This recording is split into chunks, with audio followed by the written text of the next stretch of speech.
অনেক দিন, অনেক মাস, অনেক বছর একসাথে আমরা ২ জন পথ চলা।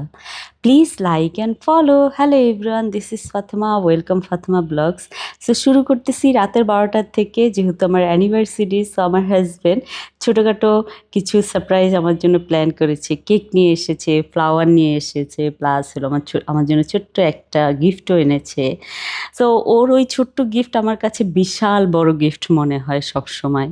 তারপরে হলো আমরা কেক কাটলাম ফুল ফ্যামিলি। আগে আমরা ২ জন ছিলাম, তারপরে জায়ান আসছে, তারপরে হলো সায়ান যারা আসছে। সো এখন আমাদের আলহামদুলিল্লাহ ফুল ফ্যামিলি। কেক কাটতে হলে সবগুলার সাথে নিয়ে কাটতে হয়। সকালবেলা উঠে হাসব্যান্ড অফিসে চলে গেল আর আমি আমার গিফটটা দেখতেছিলাম। গিফটের মানে বক্সটা আর প্যাকেটটা দেখতেছিলাম। খুব সুন্দর বক্সটা। তো আমি দেখাই আপনাদেরকে কি গিফট দিয়েছি। ছোট্ট সুন্দর কানের দুলটা দিয়েছি, যেটা আমার অনেক পছন্দ হয়েছে। আমি সারাদিন পরা ছিলাম। তারপর হলো আমি এখানে হলো শাড়ি চুজ করতেছিলাম। এই শাড়িটা আমাকে আমার একটা ফ্রেন্ড গিফট করেছে, বাবু, আমার আরেকটা ফ্রেন্ডের বুটিক্স হাউস থেকে। সো আমি এই শাড়িটার লিঙ্ক আপনাদেরকে দিয়ে দিব। এটা সেই ঈদে গিফট করেছে, পরা হয় নাই। সো আজকে অ্যানিভার্সারির দিন ভাবলাম পরবো। তারপরে এখানে জায়ান বাবাকে খাবার দিলাম। সে আজকাল হাত দিয়ে খায় না, চামচ দিয়ে খাওয়ার ট্রাই করে। আর এখানে হলো সায়ান বুড়ো দুষ্টামি করতেছে। সো তার এই দুষ্টামি দেখতে আমার খুবই মজা লাগতেছে। তার দুষ্টামি দেখে যারা অনেক ভয় পাচ্ছিল। সে এক কোণায় চুপিচাপি দাঁড়িয়ে ছিল। তারপর আমি জারাকে নিয়ে আসলাম, এনে হলো যারা আবার ইদানিং ওর মানে আমরা যে খাবারটা বানাই ফিশ ওটা খেতে চায় না। সো আমি জারাকে ভাত দিলাম খেতে। তারপর হলো যারা ভাত খাবে না, তো আমি শায়ানকে বললাম, শায়ান তুমি খাবা? তারপর হলো সে রাগ করলো যারা, যে আমাকেই দাও, আমিই খাবো। তারপর যাই হোক, যারা বসে খাবার খাচ্ছিল আর আমি হলো শায়ানের সাথে দুষ্টামি করতেছিলাম। দুষ্টামি করতে করতে শায়ান একটু ব্যথা পাইছে, অনেক বেশি কান্না করতেছিল আমার বাচ্চাটা। আমার অনেক বেশি খারাপ লাগছে। দেখো, কান্না করতে করতে একদম কাশতে কাশতে চোখের পানি চলে আসতেছে, একদম খুবই খারাপ লাগতেছিল। এর মাঝখানে হলো আমাকে যে মেকআপ করা রনি, আমার ছোট ভাই। সো ও চলে আসছে, আসার পরে এই যে মেকআপ, আমার সব মেকআপ আমি বের করছি। বেসিক্যালি আমি হলো আমার মেকআপ দিয়েই মেকআপ করি। ওর অনেক মেকআপ নিয়ে আসে। সো ওর কিছু জিনিস আমি ইউজ করি আর সব জিনিস ইউজ করি না। সো আমার মেকআপ দিয়ে আমি মেকআপ করি। আর এখানে দেখো সায়ান বুড়ো হলো মনে করেন আমাকে ধরে দেখাচ্ছে, আমাকে এটা এনে দাও, আমিও তোমাকে মেকআপ করাবো।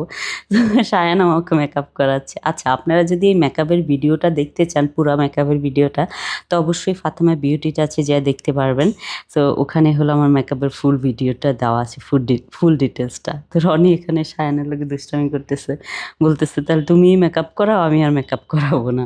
তারপর হলো সুন্দর করে আমি রেডি হয়ে গেলাম। রেডি হয়ে হাজব্যান্ডের সাথে চলে যাচ্ছি হলো ডিনার ডেটে, যেহেতু আজকে আমাদের অ্যানিভার্সারি। সো আজকে শুধু আমরা ২ জনেই যাবো, বাচ্চা কাচ্চা সব বাদ দিয়ে।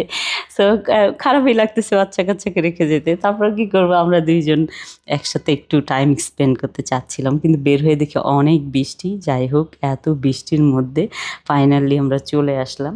এটা হলো বনানী ১১তে বহর উপরের রেস্টুরেন্টটা, যেটা বহরই মালিকের, কিন্তু হলো এটাতে ছিল ইন্ডিয়ান আর হলো কাশ্মীরি খাবার। সো আমরা জানতাম না, আমরা ভাবছি চাইনিজ। তো সেই জন্য চলে গিয়েছি। যাই হোক, জায়গাটা খুবই সুন্দর ছিল। এত এত সুন্দর জায়গাটা, খুব ভাল লাগতেছিল। আমরা ২ জন বসে এখানে অনেক গল্প করলাম। তারপর হলো খাবার দাবার অর্ডার দিচ্ছিলাম। সো আমরা বুঝে বুঝে খাবার অর্ডার দিচ্ছিলাম, কারণ আমরা ২ জন মানুষ, এত খাবার খেতে পারবো না অর্ডার দিলেও। জায়গাটা এত এত সুন্দর, বাহিরে বৃষ্টি হচ্ছিল, অনেক সুন্দর শব্দ হচ্ছিল। তারপর হলো আমি বসে রইলাম আর আমার হাজব্যান্ড আমাকে এই সুন্দর কিউট ভিডিওটা বানিয়ে দিচ্ছে। আজকাল আমার হাজব্যান্ডও আমার অনেক সুন্দর সুন্দর ভিডিও বানায়। যাই হোক, খাবার চলে আসছে, আমরা ২ জন খুব মজা করে খাচ্ছিলাম। কিন্তু খাবারের একটা জিনিস কি জানেন, সেটা হলো ইন্ডিয়ান ফুড না বাংলাদেশে কেন জানি ভাল লাগে না। আমার ভাল লাগে না বেসিক্যালি। যদি আমি বিদেশে ঘুরতে যাই তাহলে ভাল লাগে, কিন্তু বাংলাদেশে থেকে ইন্ডিয়ান ফুড খেতে একদমই ভাল লাগে না। কিন্তু ওদের রোগা ঘোষ বলে একটা ইয়ে ছিল, এটা খুব মজার ছিল।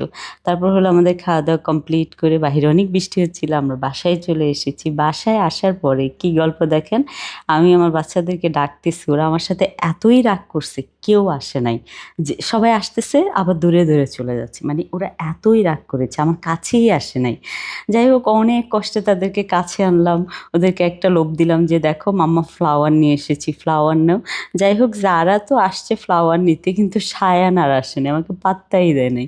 কেন ওদেরকে রেখে গিয়েছি। সো এই ছিল আমাদের অ্যানিভার্সারির দিনটা, খুবই ভালো গিয়েছে। এই মানুষটার সাথে আমার অনেক বছর ভালোভাবে যেন যাক, সেই দোয়াই করেন আপনারা। আর আপনাদের সাথে যেন আমি আমার এই সুন্দর সুন্দর মোমেন্টগুলো শেয়ার করতে পারি, সেই দোয়া করেন। Thank you so much for watching my video. Bye bye, আল্লাহ হাফেজ।